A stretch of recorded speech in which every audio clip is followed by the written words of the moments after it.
everybody. Well, welcome to Thursday. Welcome back to Reaper Pro Tips with me, your host, Anne, and Disembodied Hands, Quindy, and somewhere out in the ether, Justin and John. How are you all? And thank you, Turgeon, for your sub-and-a-half anniversary. 18 months. Round of applause, round of applause. Hey, hey, hey. It's like people, mostly people. Yeah, it's kitty day. Kitty day. More putty. More putty. And that's okay. More sculpting tools. More putty. And talk about putty and stuff. Yeah. It's looking. I'm actually. You won't be able to tell, and I will actually paint like a layer of primer over this. I think before I paint the groundwork, I'll use brush on primer for that. Just because I want to kind of see how things are really looking together. Since when you paint the model first like this, and most people, many people, would mount the model on the base first and then prime everything. But I didn't want to do that for Kiddick because I was still deciding right up to the end that I was going to give him a display base. So I was like, I could have done that, the pre-work, put done everything up front. But sometimes when you do that, you make things harder to reach too. And so it's not always the answer. Just kind of question yourself which one is more valuable to you. But usually when I do a layer of white or light gray primer is even a little better, I think, for showing detail. Then I can see how well my green stuff is integrating into my cork texture and all that stuff. Oh boy, that's all. It's a day. It's a day. It is a day. Yay. I have to go to the DMV later. Fun. So let's get our green stuff out. Also, when you're doing basing work like this, it's good to use older green stuff. You don't usually need things to be smooth or blended when you're putting green work into, into cork. So with that in mind, you can use older green stuff that might even make a couple, if it gets slightly chunky or if it's not super, smooth, that's okay because it's just rocks. So it's a way to use up old green stuff if you're, looking to not waste it and you've got base work to do. Hello, green users. Speaking of green and stuff. Hey, maybe I'll use your tools, Julie. I should use those. This is a great opportunity to try out the tools that Julie sent me as a present for ReaperCon. So let us do that. I have numerous things, but I'm thinking, ooh, this pokey tool. I don't know about the pokey tool. So, okay, Julie, tell us for these, like, those of us who might think about picking up a tiny embroidery hook or something, or making something like this. What is tiny hook good for? Tell me. I can see what big hook would be good for. I can see, like, maybe pushing into eyeballs, big hook would be good for. What about tiny hook? What's tiny hook good for?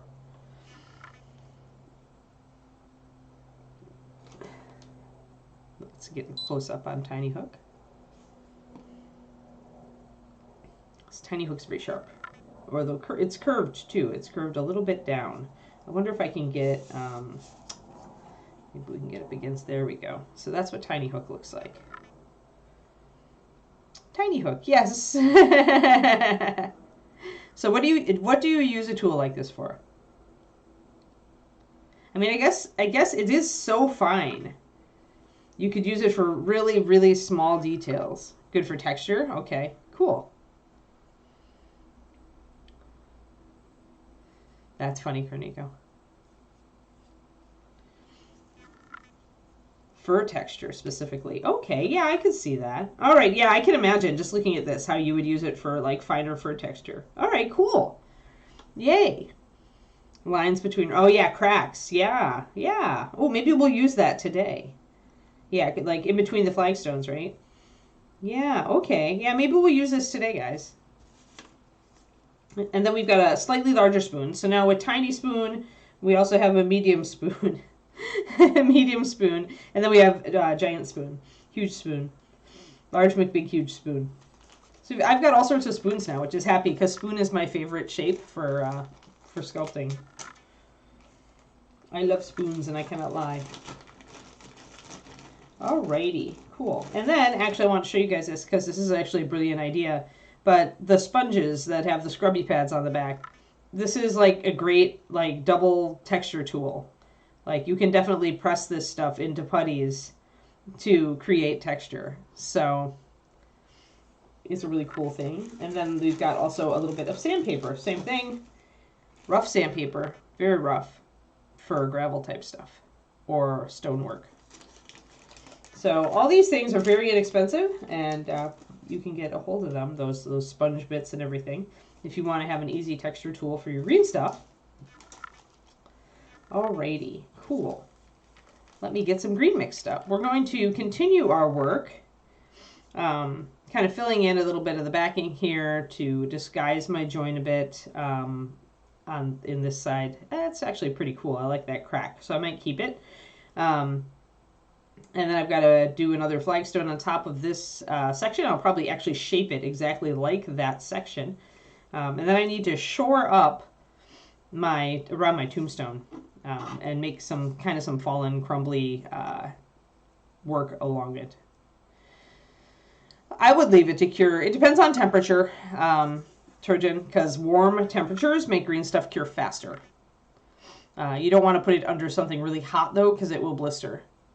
So I'd leave it at least a couple hours, and it depends on if it like the back of the house is really cold back here. I might leave it just overnight, just to be sure. Yeah, that's true. When it stops smelling, then maybe the reaction is done. I just always want to be safe. So it's better to err on the side of patience, as with most things in mini painting.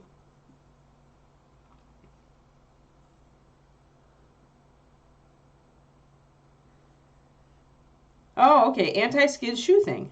Oh, okay. It's how broccoli texture is made. Well, that's cool. Anti-skid shoe thing. That's what this is.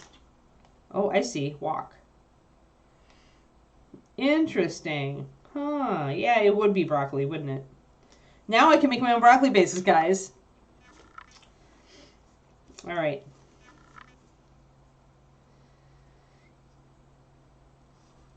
Yeah, I think, yeah, I don't know. If it's during the summer, a couple hours I find is usually pretty good, Turgeon, but like because it gets warm in our house in the summer.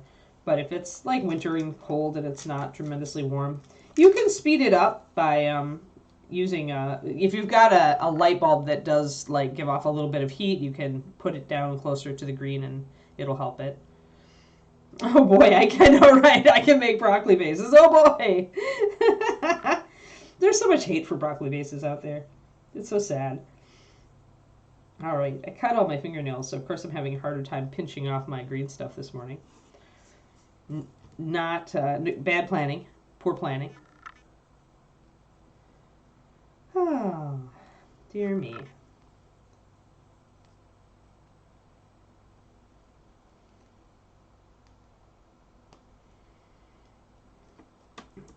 So I was, I've had all sorts of cool books that I'm listening to on my audiobooks that I listen to every day, and I was listening to one that was talking about studies on willpower last night. It was interesting because willpower is a depletable resource, and you really don't have very much of it. So you should never like kick yourself for not having willpower or think that you're lazy. That's really not it at all. It's just that you deplete your willpower throughout the day, and we don't do enough to regenerate it, because most of us have a lot to do that requires willpower throughout the day. I'm going to give a little bit more yellow in here. This is a very dark green right now. I like it more medium green like this, more yellowy. So I'm going to grab a little tiny bit more yellow.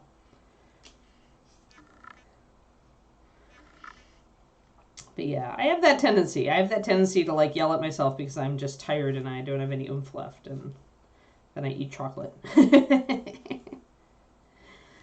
So I'm interested to listen to techniques for regenerating willpower.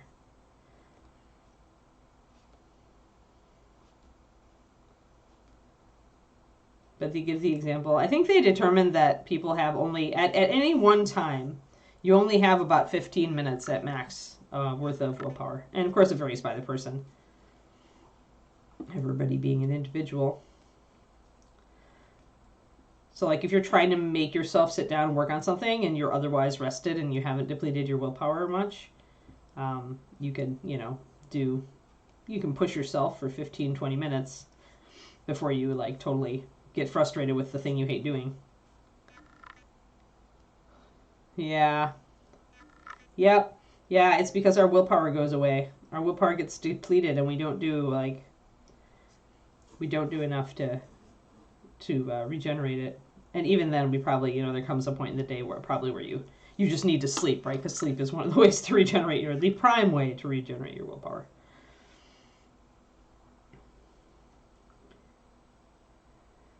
And likewise, if you don't get good sleep, you have a lot less willpower.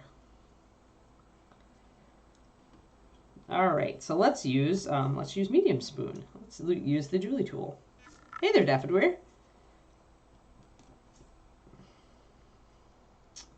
I like broccoli and Brussels sprouts, and I like cauliflower if it's like deep fried or like really, really like browned, like baked and browned. Or I do my cauliflower rice all the time instead of real rice. And the key to that is, in my opinion, is browning it. Browning it with a little bit of oil in a pan makes it taste awesome. All right, little green stuff. It does not like to stick to cork. It would much rather stick to other things. Come on, little flagstone, uncurl. There we go. Get on there. So I put some water on my tool. Now, since this is still just a little bit less yellow, the more yellow you put in your green stuff, the more sticky it will get. But there's definitely a point where you go past where you should. You need to have a certain amount of blue. Like you can't have too much yellow, or you will have green stuff that does not cure, and that's no fun. Nobody likes that.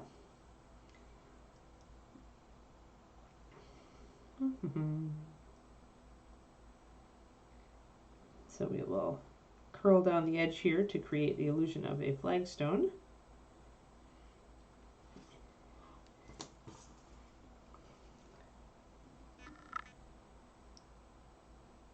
Yeah. Well, if you were stressed, stress is the huge willpower depleter. So if you were already stressed,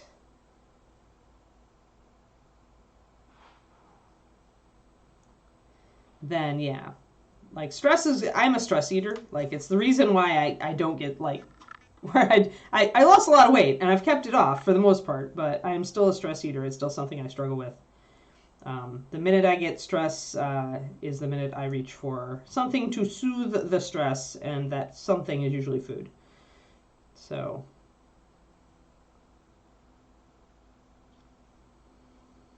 there we go. I'm going to take off a little bit of green stuff because I want a little bit of a stone there, and I also realize this is too thick compared to the other stuff.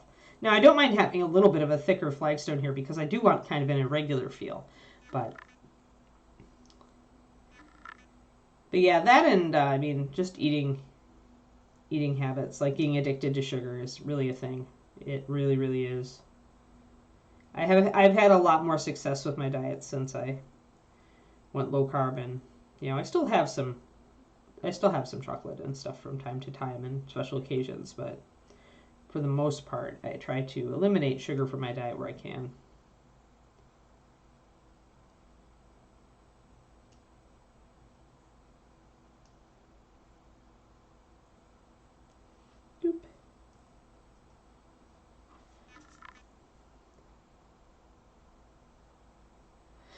Yeah, I've actually just I just bought an audiobook on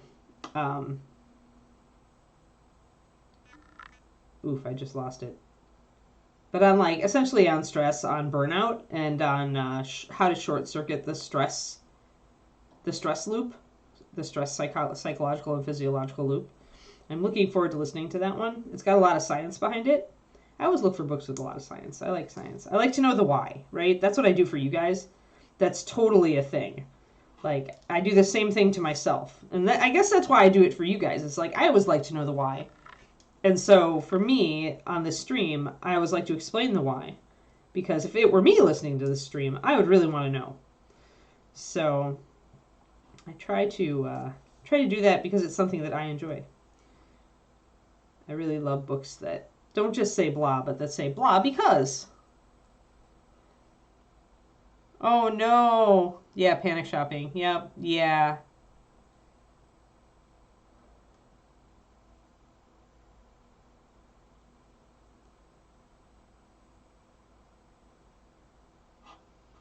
Yeah. Yep. Yeah, the why can also help you remember. That's a good point, Julie. If you know why to do something or why you do something. We've got our little spade here. Let's use our little spade. So for those who have come in a little later, I am using the tools that Julie gifted me a set of sculpting tools at ReaperCon. She gave them to David, so I am experimenting with them today instead of using my usual suspects because you get in a rut and sometimes it means you don't discover a cool thing you could be using. So I am playing with them. But yeah, panic buying is crazy. Yeah, it is really a thing that gets in the air, right? And if other people are panicking around you, like they're just throwing off all those signals that they're stressed and unhappy. And that definitely does affect you if you're right by them, right? I mean, it's the same thing with like hanging out with toxic people tends to lead to more toxicity, right? It's that human thing can really affect us. I mean, at least you realize it. That's step one. Like, I'm really lately trying to kind of troubleshoot myself. Hold on. This little rock does not want to stay. No little rock, stay. Squish, squish, squish. Swoosh, much swooshing. Swoosh and curl. So I'm kind of curling it around the cork a little bit so that it'll stay better. And then I'm going to go back to my Julie spoon. Yeah, that makes sense, Miss Stim. Yeah, I never liked it either. Like, it's just panic and it's FOMO, right? It's all FOMO. All those people are just like... And FOMO is terrible. Like, it's horrible that we have it and that, like, retailers and companies, like, totally play into our sense of FOMO to sell stuff to us. Like, that just irritates me. So I try not to let FOMO rule my actions when I'm conscious of it. It's always that FOMO thing. All right, so we finally got that little rock to sit in there and kind of nestle against this rock.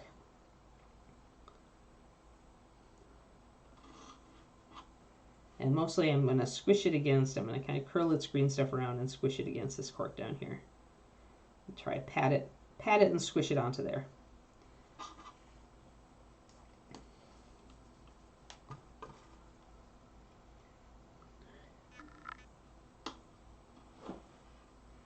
Between the feet. Oh, yeah. Cool. Yeah, I could see how you could get in there a little easier. Yeah. Interesting.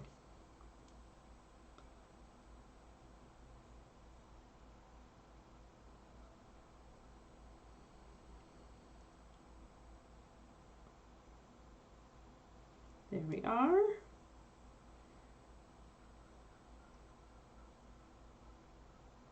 But yeah, I'm getting very interested in the psychology of all this stuff just because I'm trying to reach for a better, happier life for me. Because I feel like I've done a pretty good job of that lately and I want to keep going. Keep developing a happier life. And I still do get stressed. Like, things do stress me out way too easily. And so I'm trying to kind of understand my psychology around that so that I can essentially life hack myself. Hello, Roger. Yeah, Kickstarter, right? Yeah, I call it making my will save also, Nico. Yeah, there's all that. And then those companies that only put out, like, the product for a limited time and then you can't get it again, that's absolutely FOMO. I understand why they do it because most of them are tiny companies and they really can't afford to, like, keep a lot of inventory. So there's a practical reason for them to do it, but part of me hates it nonetheless. Because then, if I don't have the money, I can't ever get it. Unless I find somebody selling it. And it's so rare to find somebody selling something like that because they know they can never get it again. Yeah, this little stone, it just does, it's like, I don't want to stick to this cork. No.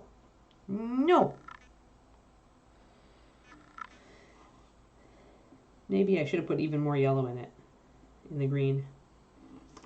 I'm going to grab my, I need a cutty tool. And I guess I could use spade tool as a cutting tool. Hold on.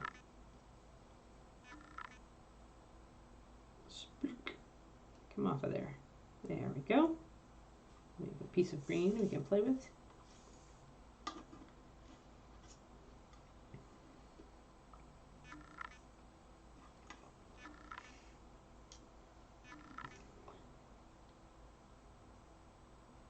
But yeah, the willpower thing is interesting because like I do things like, because every little decision you make like kind of depletes your energy for the day. So I do things like I always have the same lunch, but I'm able to do that. I know some people can't. David would just like implode if he had to have the same lunch every day. But for me, it's like reassuring. Like I always know what I'm eating for lunch. I don't even have to make the decision, so I don't have to spend any energy on figuring it out. I'm also one of those people who figures out what to wear the next day, the night before, so that I don't have to spend energy on that when I really need it. So generally, quirky person is me. Ah, that little flagstone just does not want to do it. Oh my gosh, yeah. Yeah, some of those companies that are just living on Kickstarters. Oh, Walking Harder. I have, yeah. I don't know if you're on my Patreon. If you are on my Patreon, I did a PDF specifically on blacks and whites that talks about that. If you are not on my Patreon, the short answer is that solid black is a painter's black. It has blue and brown in it to make it a little bit more complex than just a flat black. Pure black is your pure black. It is all black pigment all the time. And dragon black is kind of a cold black. It has a little bit more of a bluish tone to it. All of them can be used as black. If you are like a beginning or intermediate painter, you probably would never even notice the differences consciously unless you looked really hard. The differences do generally become apparent if you just add white. But that's the difference. I never wanted to, when I was in charge of the paint department at Reaper, one of my personal philosophies was that I never wanted to sell somebody the same color under two different names. Like I never wanted to rip people off like that. Even if it was a different paint line and it would make sense to just have a black for each paint line and a white for each paint line, I still didn't like that. So essentially I found ways to make them slightly different. And some people, like Rhonda, really love the solid black because they like that complexity to it, that those other colors are in there and it's not just a black hole. So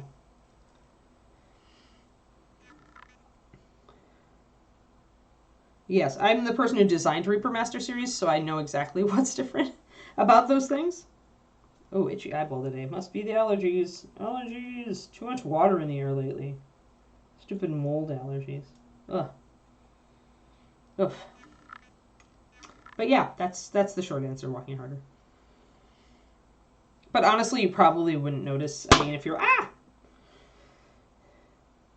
The very short answer is you can use them all as black. They just have a little bit of differences in pigments. And most people wouldn't notice the difference anyway. At least not consciously. Let's see. I did some little pebbles down here, but I feel like I need another little pebble. Yeah, this is not very sticky green stuff. It's a little bit... I'm thinking, I really can't... I can't... Once it's like starting to cure, I can't really add in more yellow, can I, Julie? I'm stuck. I'm stuck. Yep, allergy pill time for Quindy. Yeah, I do the same thing for breakfast as well, Agent Marvel. Yeah, same thing. And even when traveling, I always bring my oatmeal, and I try to like do the same thing roughly. So yeah, I only try to switch it up for supper usually, and then I have to. And sometimes, some days, it still feels like way too much to have to think of something for supper. Sometimes thinking of something for supper is like, David, it's your turn. All right, I'm gonna just make this a really flat kind of embedded stone. I need to essentially put the debris down here because I've got a very crumbling stair here. So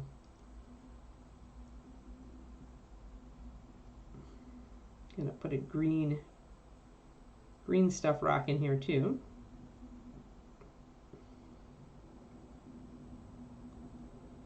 Try to keep some irregularities in your rocks. A lot of people do them and kind of just make them kind of roundish or flattish. If the rock is big enough, try to kind of leave some imperfections on its surface or put a little crack in it or something like that. It helps because it gives you something to paint.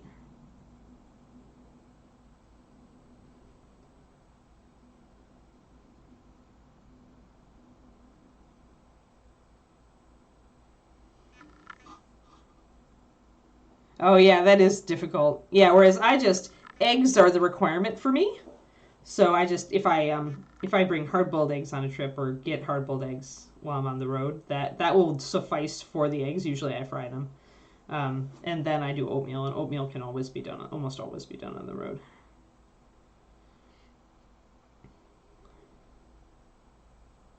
As long as you got something to heat water, you can do oatmeal. So yeah, really simple. All right, let's actually use one of these little tools. Let's use this tiny tool here, tiny hook, to do a little crack in the rock.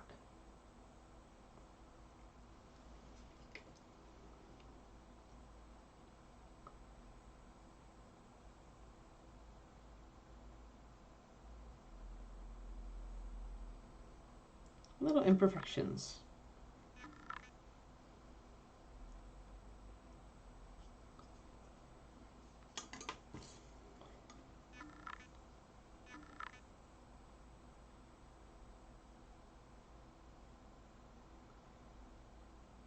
There we are. That's an imperfect enough rock for me. Let's do, kind of start on the base of this, I think. Got my flagstones pretty good, pretty well configured up here, although I think I want to blunt that edge a bit. There we go, much better. And look at the top of that, make sure I've got a little bit of texture on it and that I like the texture. I can also, if I want to flatten out that rock on that end, I can also grab my cone-shaped tool and just roll it over the top with some water on it. That will flatten out texture a little bit if I think I've got too much that I don't like. It will also flatten out the rock in general and smush it a little bit flatter. In order to see what's left, I got to put a little bit of tissue over the top to soak up that water so I can see. I've still got enough irregularities on there to paint. This is why I don't actually like using plastic art for flagstones. I often won't enjoy it. Or if I do it, I have to put green stuff over the top of it, at least a little bit of skinning it, so that I can give it some texture. Ah, okay. Oh yeah, slightly rounded, like that. Thanks, Julie.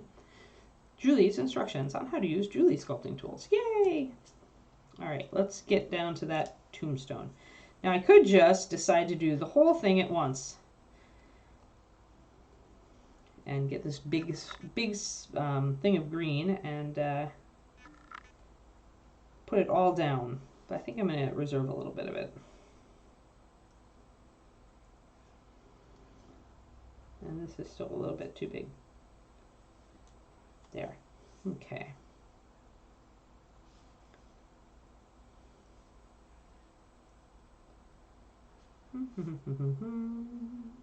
Let's see. I'm going to keep the thicker edge toward the outside and the thinner edge toward the inside. Put that sheet of green down there. Get in there.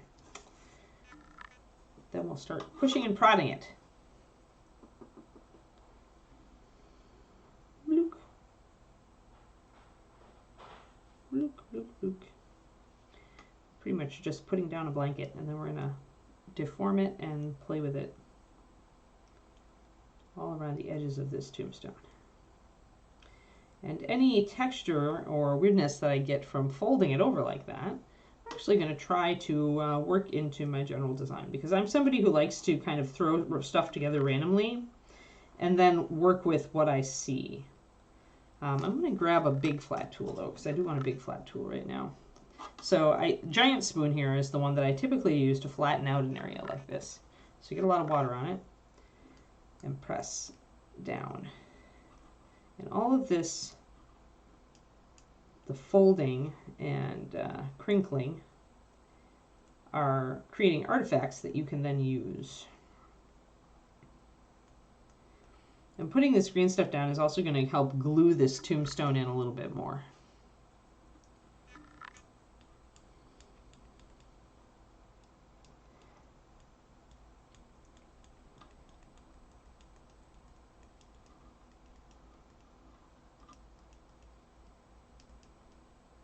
Alrighty.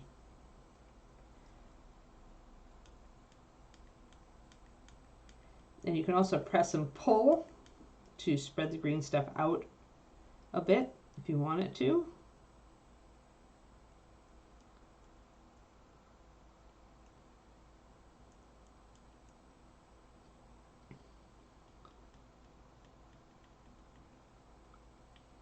There. All right, now I can go back to the Julie tools. And I've got folds, and I can just use those lines to create flagstones. I didn't really plan the layout, but that means it's not going to look contrived. The thing that we do as humans is we tend to really like symmetry, and we tend to have a design eye sometimes, and so if we try to do something random like stone, it can look very contrived and pre-planned, whereas when I do it this way, it's not, because everything has been kind of happenstance, so it has a more natural look to it. I'm going to go and grab this.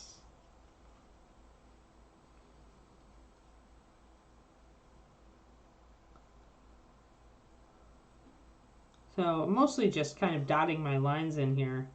I've also got a crack that I can do here.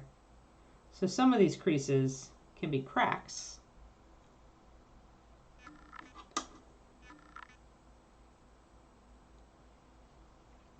And when you've done kind of just a big stitched line here to kind of separate out these stones, the next thing to do is to kind of tuck their ends under a little bit. So you can use this spoon type tool, spoon type tool or a spade type tool to do that, or a tiny hook. But I'm going to use the edge of this to kind of go underneath these edges.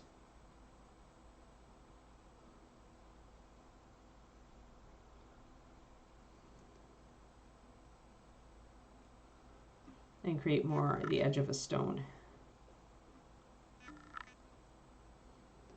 Boop. Boop. You can do it from both directions. It'll just make the crack between the stones wider.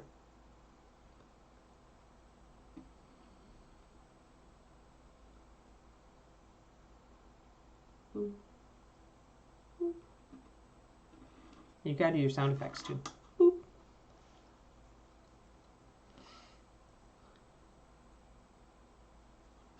Oh, this texture? The shoe thing?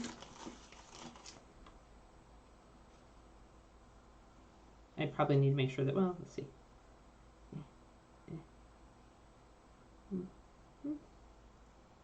That makes a little bit of a crumbly texture on it. I'll try to use just the edge here.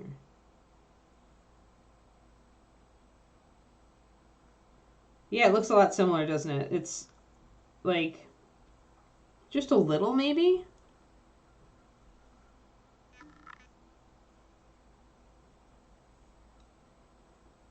Yeah, Val, Julie gave me, she gave to David to give to me some sculpting tools at ReaperCon. So I've been using them, and part of what she gave me is this shoe anti-skid thingy, which we're experimenting with to see if it creates a bit of stone texture, used very lightly on some of these rocks. Hey, Grand Oracle, thanks for the sub. Welcome, welcome, welcome. Yeah, so we're experimenting. So yeah, this is a little, I guess, Safety Walk, or it looks like Safety Walk is the brand. But I suppose you could cut this into any shape that you wanted, though this having the little angles makes it easier to get into areas. And you don't have to push. If you push really hard, Julie pointed out, this is essentially broccoli base. This is how you make a broccoli base.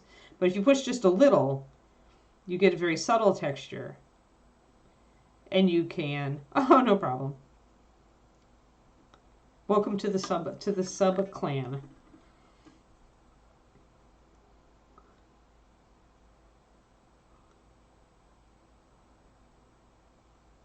But yeah, adding this in is a little bit of a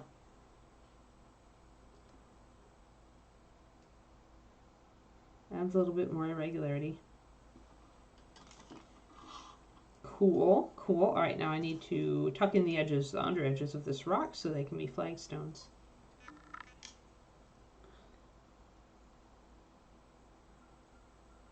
Oh yeah, I bet you could 3D print a whole bunch of texture stuff. I wonder if somebody already has that going on somewhere.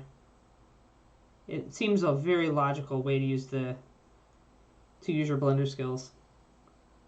If you also do base worker sculpting to do base stamps, right? Texture stamps. Pretty much do a search for texture stamps.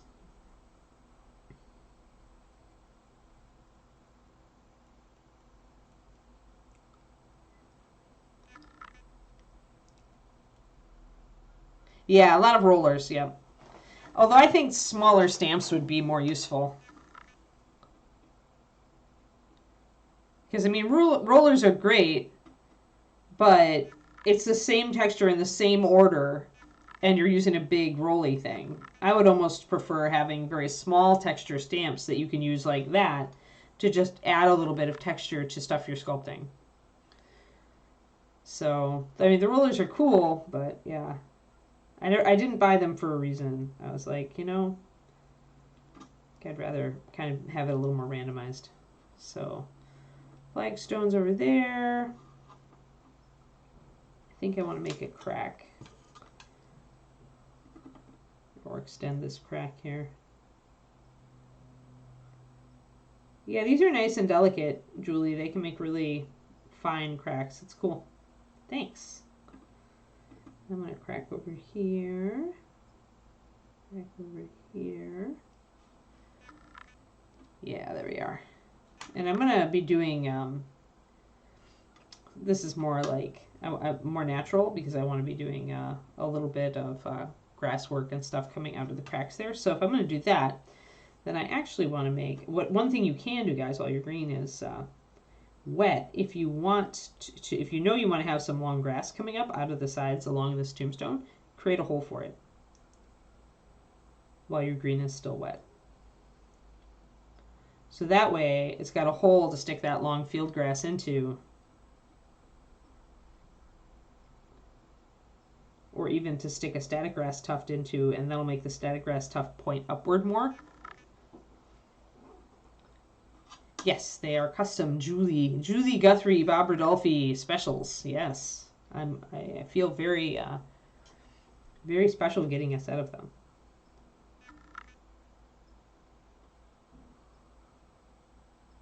There we are. So I made a little hole so that I could put stuff in. Or you know, you could make a skeleton hand reaching out of there if you really wanted to. It's up to you.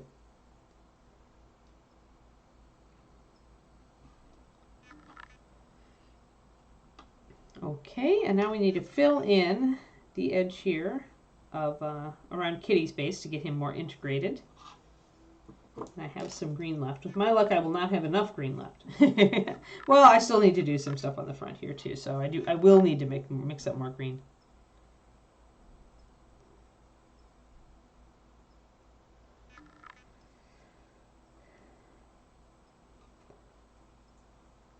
Well, Bob and Julie are real pros at making found object stamps, you know, so it depends on what kind of texture you need. For things like leaves and stuff, I use actual, like little birch pods and stuff. Although the leaf stamps from Green Stuff World, or the leaf cutter that lets you cut out little leaves. I've really been tempted by that for a very long time.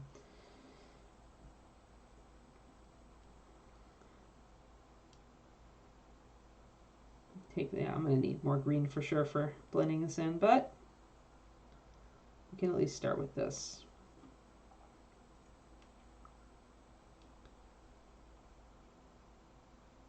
kind of flattening this down and stuffing it into that crack.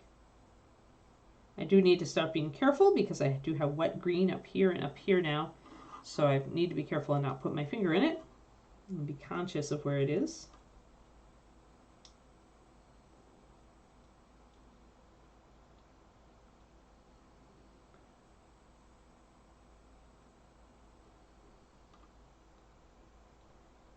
And honestly, just kind of stippling with your tool can create a nice irregular texture for you to work with. I do that a lot if I'm in like one of these narrow areas and I just need to get a little bit of texture on. I'll stipple and then I'll flatten it a little bit and hope that it comes out something like this. And I'll often stipple with kind of the flat edge and try to move my tool around so that I'm getting a different shape mark. Because getting anything into here is going to be hard. I can also, yes, good point, you can make texture stamps with green stuff.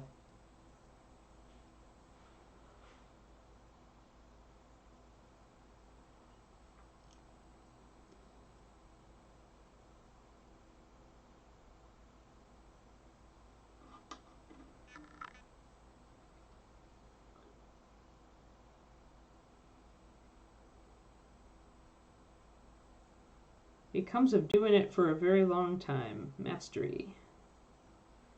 Lots of hours, work and care. Here we go. And then pushing the edge of this green too to blend it into Kitty's base back here. But I'll be doing a little bit of soil work and stuff, probably some sand going in there as well. I'm not going to rely entirely on my texture work, although you can. Derek Schubert has done some very nice bases in the past, just sculpting all of his textures like snow and stuff instead of using any basing materials. All right, let's see here. I need to get a bit of flagstone work going on here. I need to tuck under some of these stones. That's evident. Oh, I need to get more water on my tool. Evident that I've got stones here, flat stones.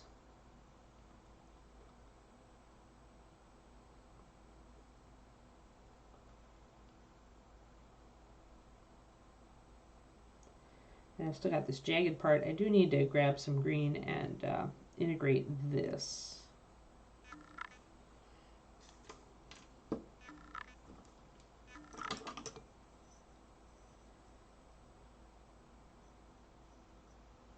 I am not very good at sculpting, but I have gotten I've gotten very accustomed to sculpting basing because I love display bases that are cool, and so I love sculpting rocks. I cannot lie.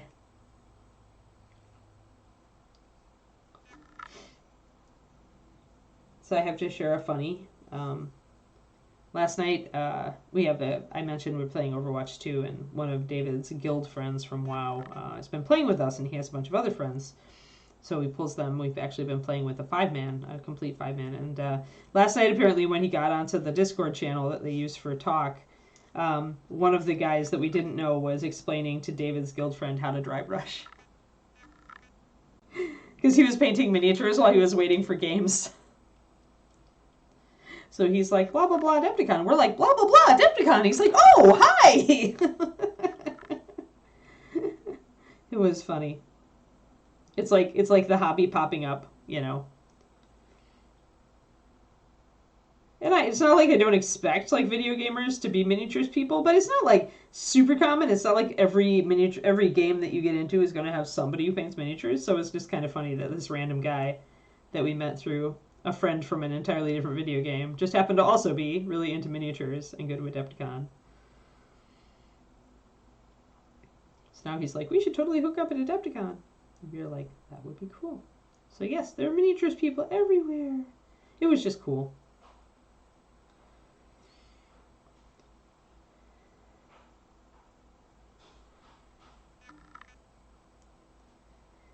It is. I just like running into hobbyists in unexpected places. Like, I run into people who are into miniatures, or at least into like have tried it and, you know, have done it in the past. I run into them in like my dog world and my writing world, and it always tickles me. It always is like my worlds are crossing. All right, so I just pretty much want to do a little bit of a crumble here. Kind of make the tombstone crumble a little more even. And I'm gonna put a little line in there, make it all like falling apart. And that's cool. Well, we just need to kind of put some stones on here, some flagstone type things, a little bit more on here to make this step a little taller. So now we need to mix up more green, and this time I'm mixing it up more yellow.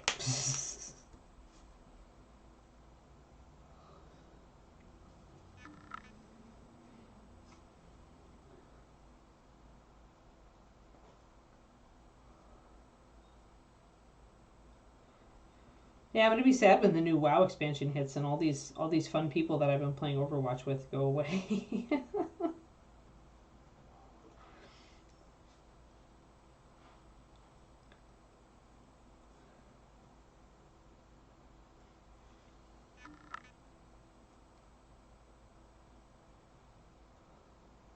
Yep.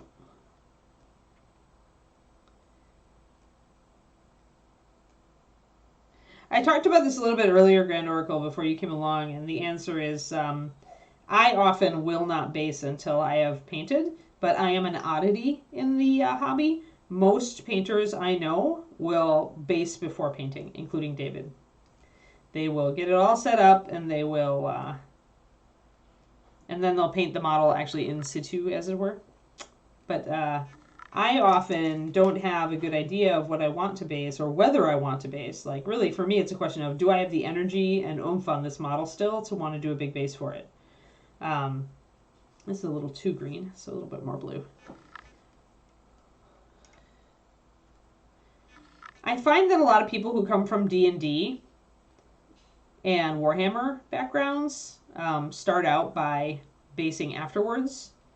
But that painters who come, and this is very generalized, of course, it's not true of everybody, but painters that come from it at it from more of an artistic angle are looking to create a scene and then to paint that scene. And even with my art background, like I said, with me, it's, do I have the energy toward the end of this project to make a base for it? Or am I just going to do something really simple?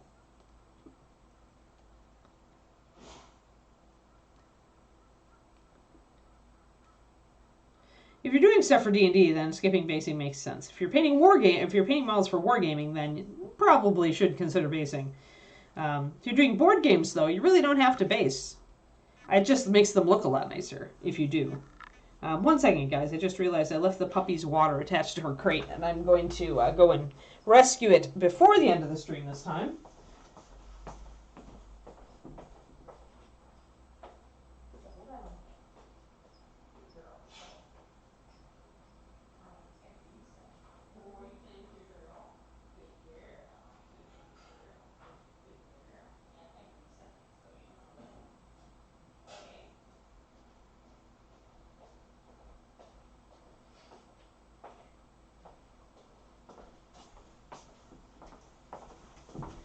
There we go. That's disaster averted. I also took her collar off last night, so now I get to wrestle her again today to get it back on. Yeah, I mean, handling doesn't really affect basing, in my experience. All right, so this is more yellowy green. We'll try this.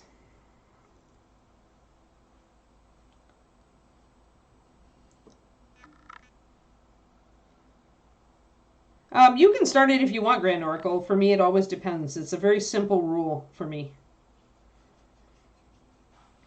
I mean, there shouldn't really be a discussion. It should be, in my opinion, a case by case, because if you can assemble the model without blocking access to any of it, any part of it that you need to paint, then you should. But if, in assembling the model, you're going to make something extremely hard to paint on it, then I would request that you don't. assemble it. I would suggest at least getting down a base coat and a basic treatment on whatever area is going to get really hard to paint before you assemble it.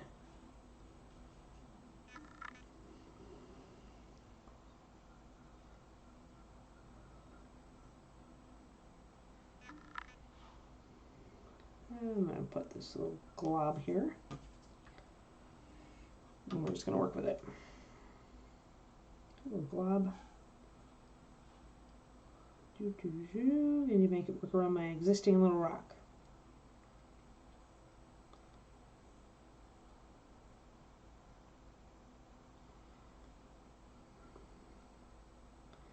Yeah, I mean, I always find it possible to do some gravel and grass on any model. It doesn't matter what I've done to it otherwise. I mean, I could have glued the model onto the base already, and I can still do gravel and grass. So I'll at least do that basic of a treatment.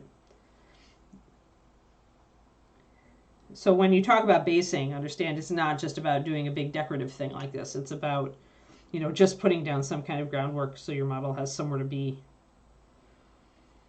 kind of getting a feel for the environment, giving the model some atmosphere, a sense of place.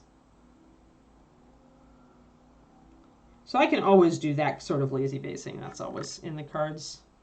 Yep, wings are always separate for me.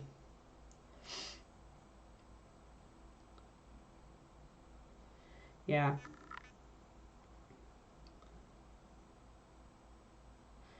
I mean, when I get paint on the base, and I often do, or putty or glue or whatever, I just prime the base and paint around it, or I paint over it black and I'm fine. So,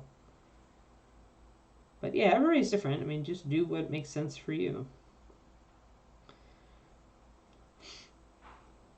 People who like argue about this stuff are essentially just not in the camp of understanding that everybody is different and it's okay.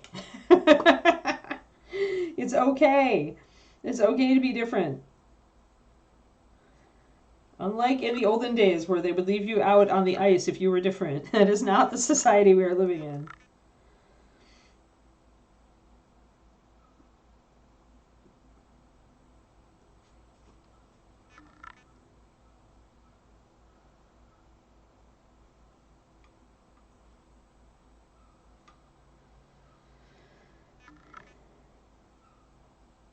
Oh, I hear Squeaky. I gave the Kiki her sea turtle toy. And it's a squeaky toy. I hear it squeaking in the other room.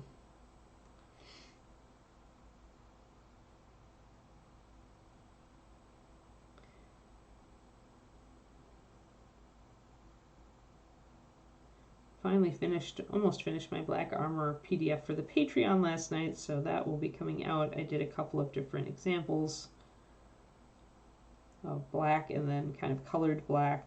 I did an example of each. So that will be nice to have that finally out, and then I can get to I've also been working on my $5 PDF, which is about metallics, doing a survey of specifically like silver metallics, working with a whole bunch of different ones and kind of identifying what kind of flake they're using and what they're good for, like how to work with them. So I'll be doing a metallics thing, not just on MSP, but on all sorts of metallics, a bunch of different brands.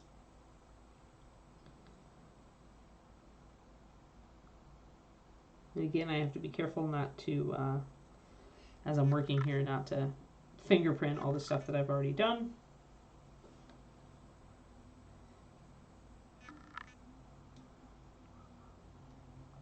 I decided to flatten out my little rock, make it more of a flagstone rock. Once I looked at it, I was like, And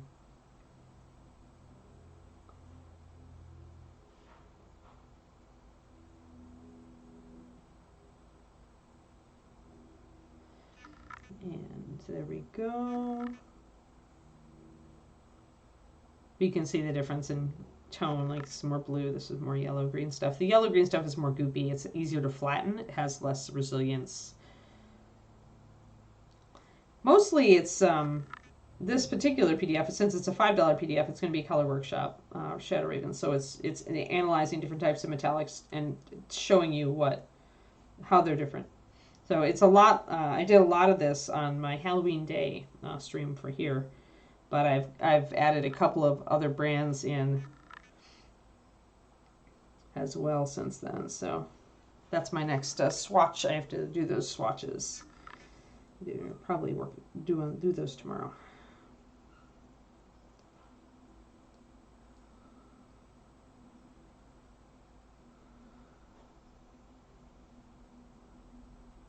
And we've got another flagstone here. It looks like we're going to have another one out toward the edge here. We have a fallen stone here.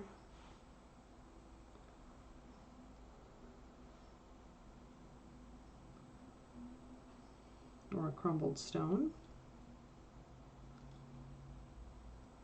But yeah, you can do this stuff with plastic card, and it's a lot easier and faster to cut apart pieces of plastic card, lay them down in kind of a grid pattern, and then just you know, glue them on and prime over it. But I do like a little bit of texture over the top of them, so even then I'll put like some green down and put some texture on it. But yeah, that's my thank you, Quindy, for the link to all my Patreon and stuff.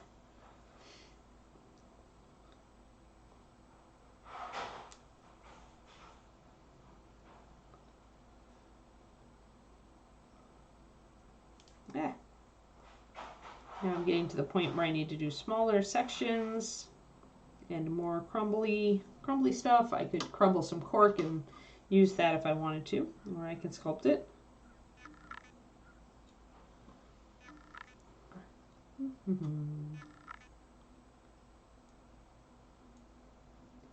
But stuff like this also, although it is more time consuming than just, you know, cutting apart plastic card or whatever, but it also gives you more experience working with green stuff in a fairly low stress setting. I mean, it's just rocks.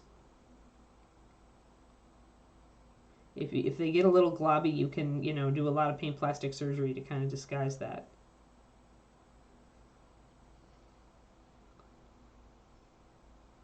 So it's a good way to get more comfortable with green.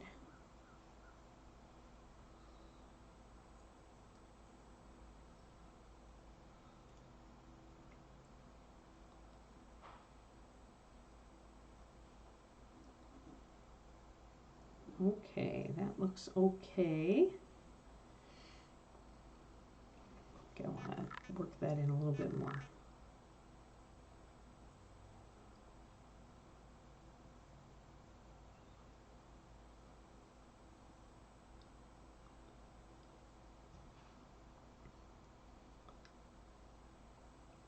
That's kind of cool. And I'll be able to put grass in places. If anything, that's another thing. If anything turns out just a little wonky and you end up not liking it very much, you can also just put some static grass over it. So this is a very low stakes sculpting game with working with green on a base, and so that's why I recommend it if you're trying to get more comfortable with green. You can do it without stressing about it. Anything you do, you can cut off if you really don't like it, or you can, you know, do any number of things to disguise the part you don't like.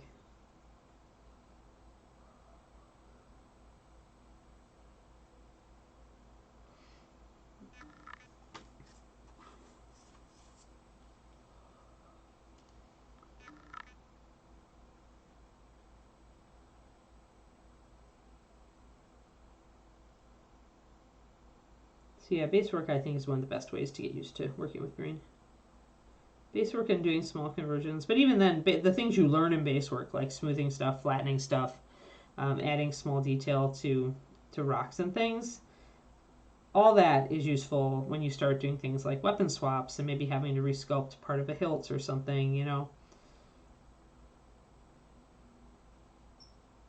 And that's a lot more high stakes than just painting, you know, sculpting a rock. So that's why I really feel like doing this sort of thing.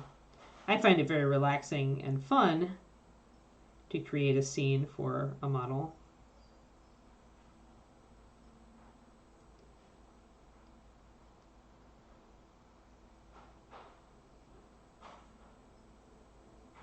As long as I've got the energy to do it. Got a lot of rocks. I think that's pretty good and crumbly. I want to crumble actually part of that I'm going to grab my, oh, somebody's barking. Somebody's barking early. But she's just going to have to sit for another 20 minutes. So hopefully she doesn't get too crazy. If she does, I'll put her critters on. Yeah, I think she's going to get crazy. All right. I'm going to go and put Critical Role on for my puppy. Laugh if you want to. It works. It is at least a signal to her that we are not doing anything. So 1 second while I'll do that. I'll leave the kitty for you guys to look at here. The kitty is developing. 1 moment.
Settle.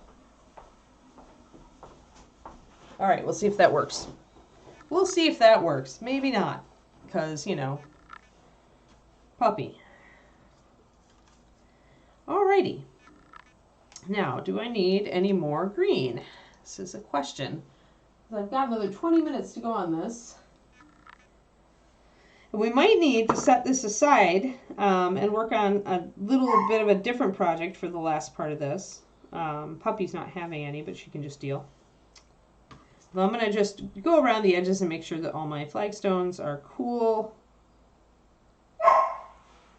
You can all listen to the little bork borks.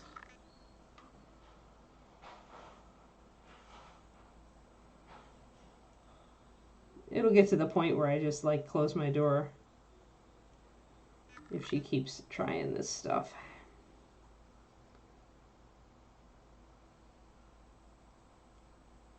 Some days her morning nap doesn't take as long as other days. Alrighty, so just making sure I get all of my, hello. Got all my little flagstones, like looking like flagstones with their little tails tucked under here. I'm blending the green in to the base work, which helps to also just hold the green in place and integrate it. Everything looks pretty good. I could do a little bit of something back here. Or just have the back of the tombstone just going back into a little bit of something. There's a little ledge here on the cork, or I could put some grass. I might do that. Yeah, otherwise I think this is pretty okay.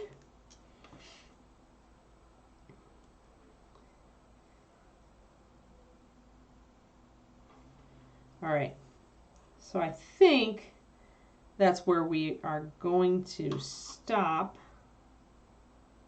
And I'm just gonna probably work with some sand and grass to integrate the kitties, the back of the kitty's base, in with everything else. And the front of the kitty's base is stonework, so that'll be okay.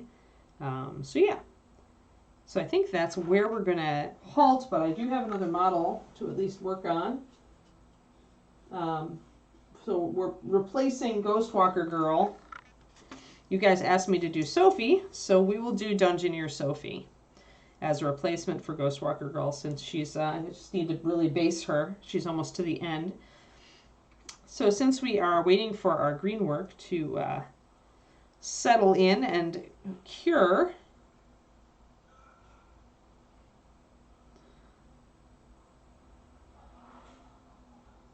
cool crows. Well, good luck with the car loan, I guess. Apparently you're dreading it, so.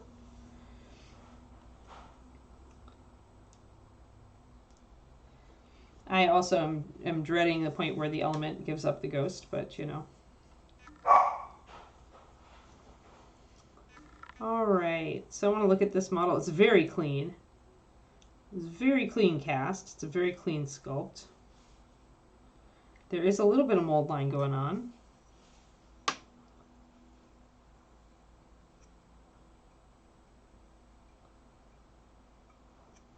So look real close around the edges of the models. That's where the mold lines always are. And just kind of try to catch anything before you start painting.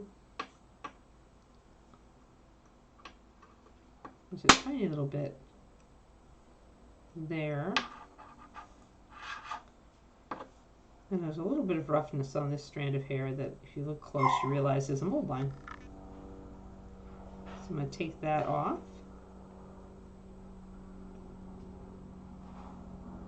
Real gently, just scraping with my knife.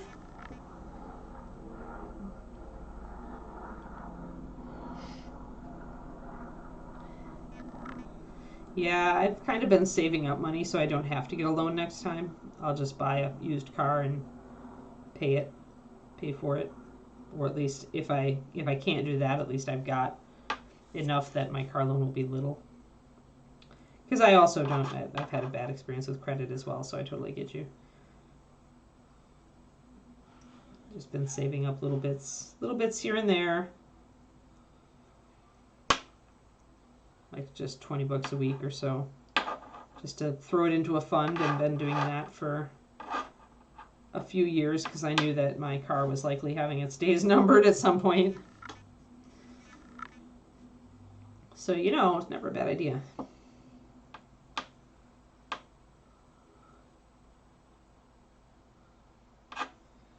But yeah, I'm also hoping the element holds out and does not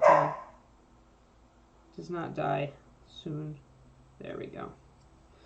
Alright, so again, looking just kind of around the edge of the model, I can see just a tiny little line just down here. The Bones USA material is great for this because honestly, it's the gray, the light gray is really easy to see details on, as you can see. Oh, nice. Yeah.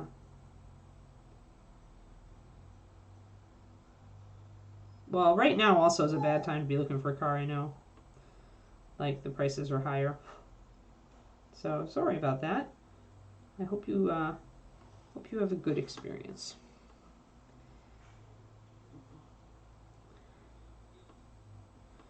These days, I had such a bad experience with credit back in the days. That's how I've gotten to the point now where I'm just like, I'm going to save up for it.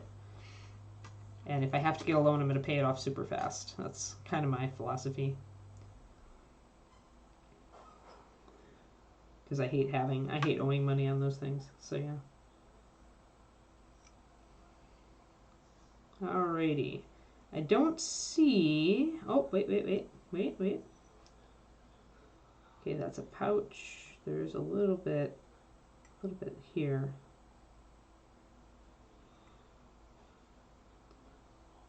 There. And we've got a little bit of on top of the head there, you see?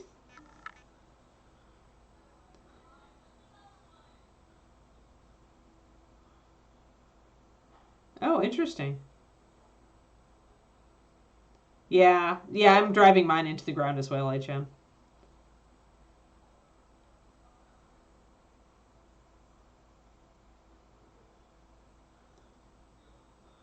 Yeah, Crowley. Yep. Yeah, I feel that. That's why I was so afraid when the Element had its catalytic converter stolen. I was afraid we were going to have to go into the car market during a terrible time, and we were going to end up paying more than I had and more than I wanted to spend. So happily they agreed to fix the fix the catalytic converter, so I have a small reprieve, but I will tell you it has redoubled my put money aside for a car efforts. Yeah, I'm just hoping it lasts until it's an easier market. Although if we had to, we could get away with one car. Since I work from home. Okay, this is... Can't tell if that's a flaw or an ear. I think it's an ear. It's a tiny little ear. So I don't want to snick that off. Alrighty.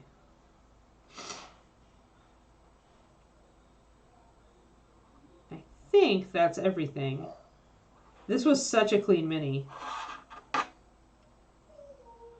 So clean.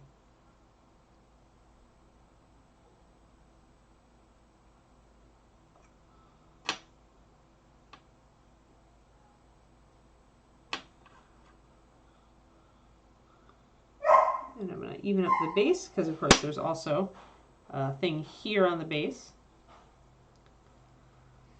Yeah, my insurance covered the catalytic converter, HM. One of the smartest things that I did, since I have an older car, right?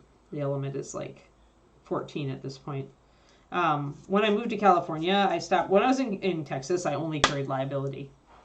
But when I went out here, I decided, since I was changing my insurance anyway, I decided to spring for a comprehensive. Because since it was an older car, it didn't cost that much. And that's what saved my butt when the catalytic converter was stolen. If I hadn't had comprehensive covering theft and stuff, I would have been on the hook for that three plus grand plus, you know, or totaled the car. Yep. Have fun, Crowley. So yeah, insurance did cover my catalytic converter theft. Thank the Lord.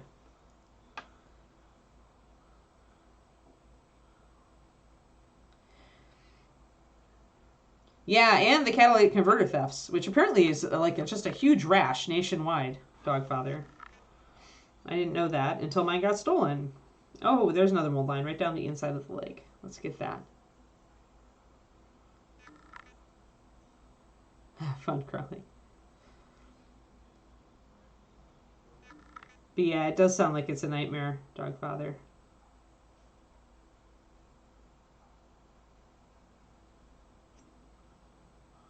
That's why I'm glad that both David and I own older cars. His Fit is like a couple years younger than my Element. But we're just hoping that everything continues well for the cars for a while yet because of that. Hey, Kodiak. I needed to let the green work on Kitty's base cure, so I decided to start cleaning mold lines off of our Reapercon Dungeoneer Sophie, which somebody had asked me to paint next after we're getting close to done on the Ghostwalker lady, so I wanted to add another mini in. So I decided, since I was waiting for green to cure anyway, and I still had 10 more minutes, I would clean the mold lines and the bits of flashing off of Sophie here. I do find that the slightly dull X-Acto blade is a good cleaning tool for Bones USA. It's sharp enough to kind of shave off where I need to shave flash off, but it's not so sharp that it's going to gouge the plastic a lot. If you're going to use a knife to clean like this, you do have to have a real light touch and a sharp, for most people, a sharp blade, but be careful. You can take off detail if you put too much pressure on. That's why my blades are typically not super sharp. I prefer them a little dull.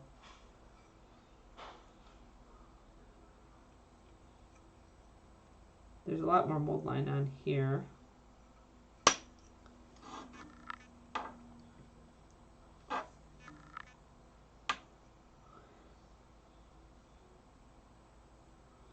Yeah, I'll probably end up painting almost all the Reapercon models. I really like them. I assume a lot of them will be in release, so.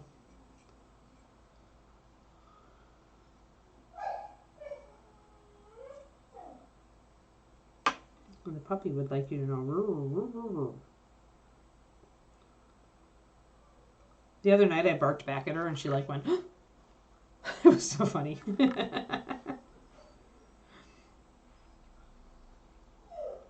She's a silly goof. Silly, silly goof.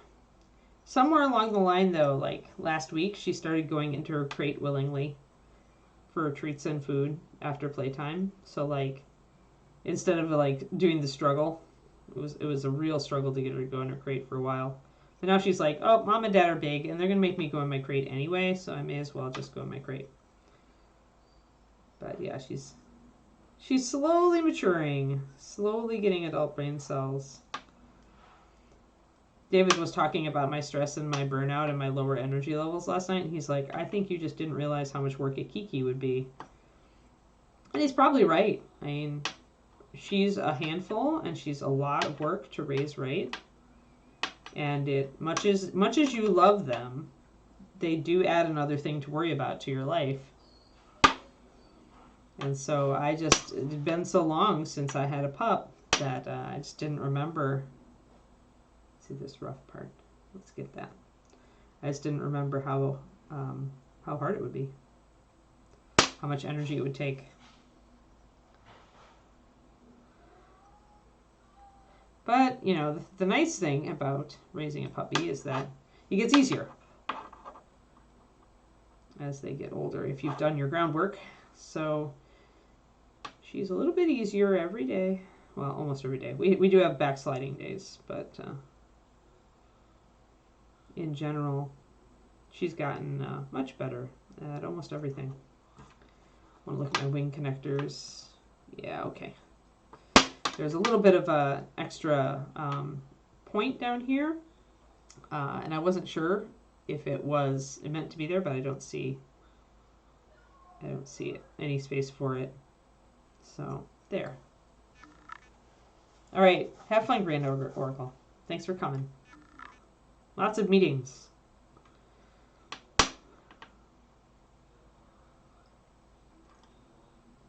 And then the top of the wing here. This is such a nice model. I want to make sure that it's really nice and clean. If this one turns out well, maybe I'll sell it. I haven't sold a model on the Patreon for a while.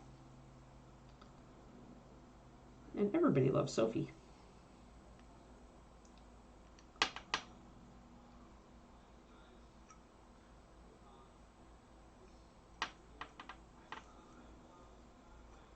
Oh, I see a mold line going down the wing membrane. Okay, so see that? Really subtle right there.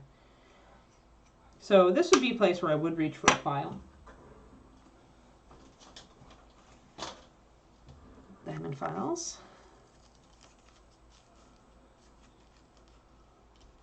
The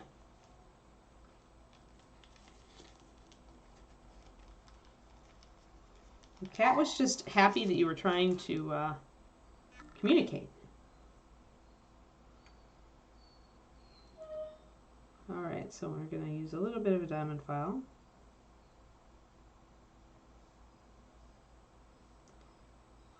To see if I can take this mold line off this way, since there's texture.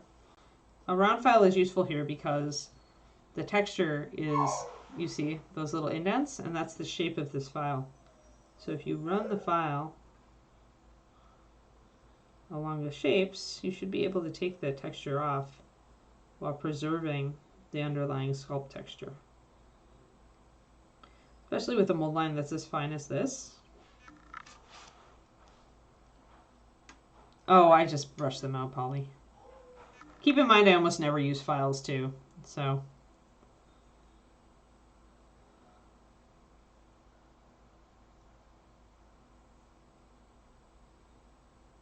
Yeah, that's the problem when you've got older dogs and you introduce a new pup. It can be very hard for those older dogs. My friend Shani, who got Kiki's sibling, Banyan, she had to separate her older dogs and her puppy. She had to do extra work because he was just too much for her older dogs. So yeah, it's something to consider before you get a pup. That's why I think if we get a second, it'll be while Kiki is still, you know, at a like an age where she can handle it, like probably when she's around 5. I've got a little bit too much of an edge here, so I am going to take in my knife, but I am going to suffer. I'm going to do that mostly on the edge here because there's no texture here, really. So I can't really hurt anything by taking this little edge of flash off. Or mold line, sorry, not flash. Whereas I can take detail off if I try to go up here. So if you do try to do this, just real gentle and try to only kind of target. Like if there's a particularly bad place for the mold line that the files are just not working, just target that one area so you do as little damage as possible. Yeah, I'm not a fan of files for that reason as well, Big Chimpo. I find that yeah, the diamond files are better than anything. I would never, like my old files that were not diamond files, I just used them for spreading glue. Like seriously. One of my previous friends back in Wisconsin was always horrified at this, and I'm just like, they're useless. Diamond files are not useless, but they also do, they're limited by the shape, and they do take off a lot of material, and it's hard to be precise with them. Whereas with the knife tip, I can get very precise. So yeah, I'm much more a fan of the knife than I am of files. I only reach for the files if I see a good use for them, like here, where the texture actually fit the shape of the file. And I was like, all right, I can do that. All right, I think this wing is pretty good. There's another one right there.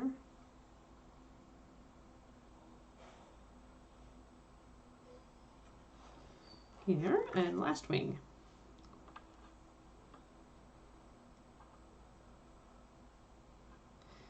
Yeah, that's the timing I think that can work too well. Can work well as well. Kariniko, you're right. Getting them a new pup or a new kitten when they're just starting to kind of slow down. Yeah, we'll see. I was gonna be happy when Keekster is polished into a pretty decent dog. She's not going to be as perfect as Blazy, I'll tell you that.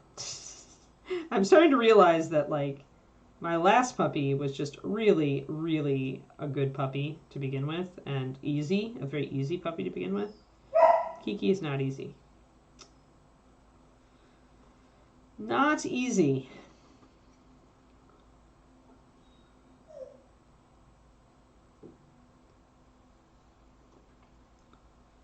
Alrighty. Take a look at our mold lines down the edges. As usual, you're going to find a mold line on the edge. We have one right here. Coming right, you can see it right there.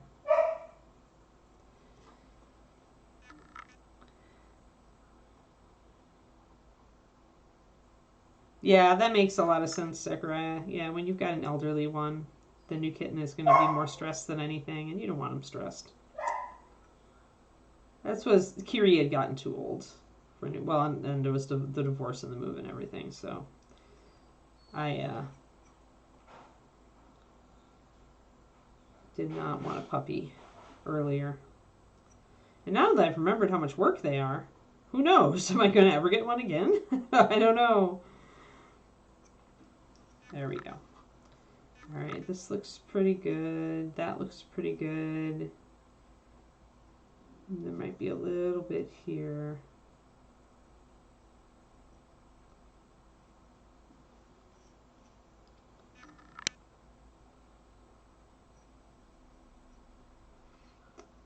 I missed having a dog when I was dogless, but it was also very nice to not have to worry about getting a pet sitter and to just take off and do things.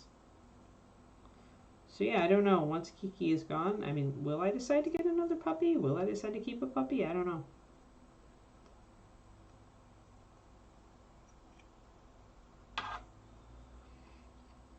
Though I would like a smooth-coated Shiloh again.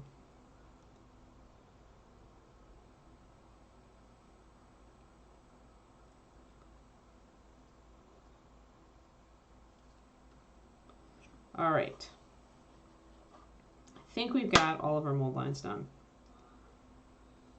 Let's check the fit. Now, one thing we probably do want to do, and this is up to you, but you almost certainly want to pin these wings. We'll see how they fit in. We've got, because the holes look pretty shallow, and I'm not getting a great fit here. I guess that's an okay fit. That's a pretty good fit. I feel like, there we go. It's more meant to go like that. Sideways in. But definitely probably a little bit of putty work to do here, and I think I would pin these because the hole here, the socket here is so shallow. It's just so shallow. So I think I would definitely do pinning on this. So next time we come to this model, I will be doing pinning and probably putty work.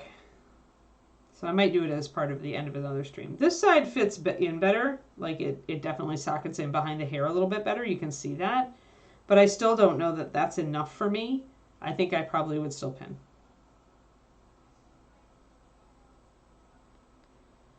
I assume you can paint directly over it, Val, but I haven't ever done it. I've painted directly over Aves and directly over green stuff.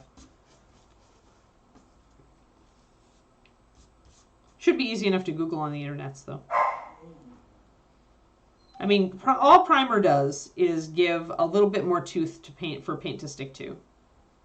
But if you have sanded your Mod Podge, then that implies to me that there will already be a bit of tooth. But I don't know if a Mod Podge absorbs fluid either, so or if it's like I don't know how the paint sticks to it, so I don't know exactly what it is. So.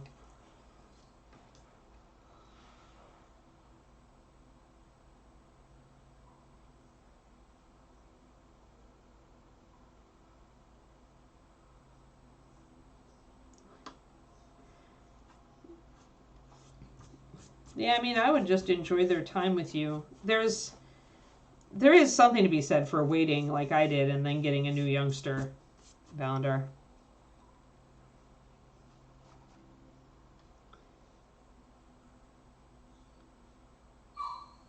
There we go. Yeah. So, all right. So there we go, guys. I think I'm going to call it here.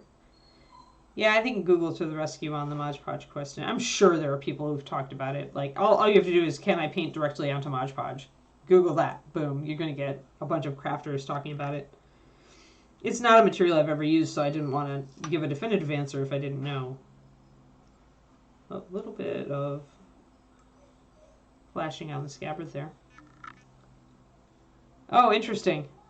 Mod Podge acts as a primer itself. Well then. Yeah.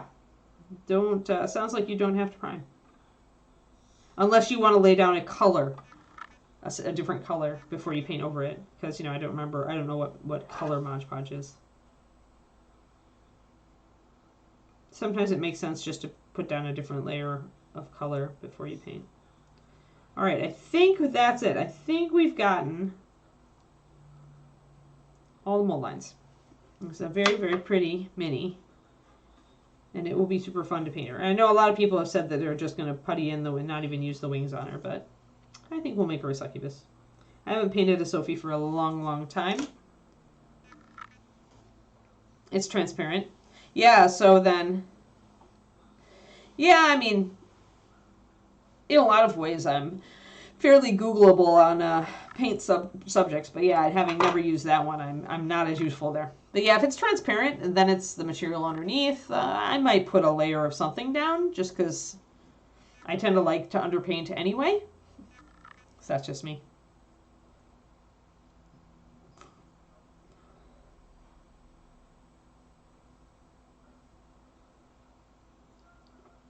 Yeah, then if painting over the wood is going to be a problem, like it depends on how opaque your paint is, Val, or how much you're trying to get a paint color to cover. You might want to put down a color that will let you get good coverage over it with your color you want to go over it with, but that's up to you.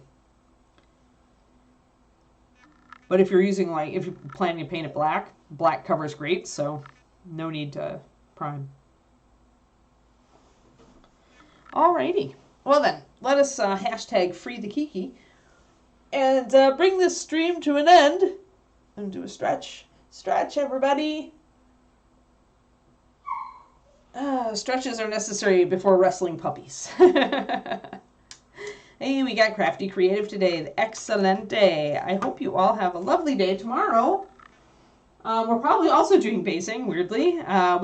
We'll decide. We'll decide. I could start on Sophie. I might do, actually, if I have to do putty and everything, I may as well do her base because she's got this cobblestone thing going on. So let's do her base, and then maybe we'll use the rest of the time while we're waiting for that to set. We'll use the rest of the time to do pinning and green work on Sophie. What do you guys think? Maybe we'll even put Sophie on a base right away because it's the same kind of basing. And we'll actually paint her already on a base. So yes. All right, everybody. So come back tomorrow for Ghosty Walker. And yeah, I'll talk to you guys later. Have a fantastic day.